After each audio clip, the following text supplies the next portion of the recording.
বহুদিনৰ পৰা সৰ্বশিক্ষা অভিযানত কাম কৰি থকা শিক্ষকসকলৰ চাকৰি নিয়মীয়াকৰণৰ এটা ব্যৱস্থা চলি আছে। ৰাজ্যৰ এডভোকেট জেনেৰেলে আমাক এটা অপিনিয়ন দিলে যে চৰকাৰে উচ্চতম ন্যায়ালয়ৰ উমা দেৱী গোচৰৰ পৰিপ্ৰেক্ষিতত কাৰো চাকৰি নিয়মীয়াকৰণ কৰিব নোৱাৰে। কেবিনেটৰ এই পাৱাৰ উচ্চতম ন্যায়ালয়ে প্ৰত্যাহাৰ কৰিছে। তাৰ পৰিপ্ৰেক্ষিতত আমি কাৰো চাকৰি নিয়মীয়াকৰণ কৰিব নোৱাৰো। কিন্তু সৰ্বশিক্ষা অভিযানত কাম কৰি থকা শিক্ষকসকলক যাতে আমি সকাহ দিব পাৰো, তাৰ বাবে আজি কেবিনেটে ৩৫,০০০ নতুন শিক্ষকৰ পদ চৰকাৰত সৃষ্টি কৰি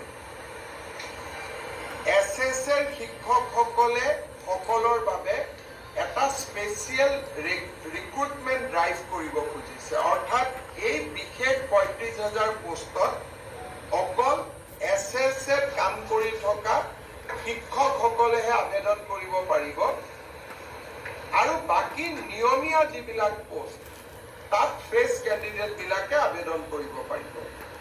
এই ৩৫,০০০ শিক্ষকে SSL পৰা আহি চৰকাৰত সোমোৱাৰ লগে লগে সৰ্বশিক্ষা অভিযানত ৩৫,০০০ পোষ্ট বিলুপ্তি হ'ব।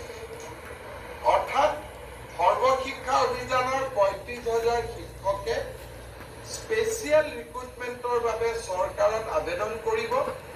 চৰকাৰে তেওঁলোকৰ কাগজ পত্ৰ চোৱাৰ পিছত তেওঁলোকক নিয়োগৰ সুবিধা কৰি দিব। চৰকাৰত য'ত NPS পাব, চৰকাৰৰ পে স্কেল পাব, ইনক্ৰিমেণ্ট পাব, গোটেইবোৰ পাব। কিন্তু এইখিনি হৈ উঠাৰ পিছত সৰ্বশিক্ষা অভিযানত পূৰ্বতে কাম কৰি থকা তেওঁলোকৰ পদসমূহ বিলুপ্তি হৈ যাব। অৰ্থাৎ আমি ৰেগুলাৰাইজেশ্যন কৰিব নোৱাৰাৰ বাবে আমি স্পেচিয়েল ৰিক্ৰুটমেণ্ট ড্ৰাইভ সৰ্বশিক্ষা অভিযানৰ শিক্ষকসকলৰ বাবে কৰিব খুজিছো। আৰু ইয়াৰ ফলত মই ভাবো যে অহা ৪-৫ মাহৰ ভিতৰতে সৰ্বশিক্ষা অভিযানৰ প্ৰতিগৰাকী শিক্ষকে চৰকাৰত নিযুক্তি পোৱাৰ সম্ভাৱনা মুকলি হ'ব। আজিও তেওঁলোকে ৰেগুলাৰ ৰিক্ৰুটমেণ্ট ড্ৰাইভত কিছুমান তেওঁলোকে ৰেগুলাৰাইজ হৈ থাকে, কিন্তু এইটো তেওঁলোকৰ কাৰণে হোলচেল কৰা হ'ব। সেইকাৰণে আমাৰ ৩৫,০০০ শিক্ষকে চৰকাৰত সোমাবলৈ এটা সুবিধা পাব।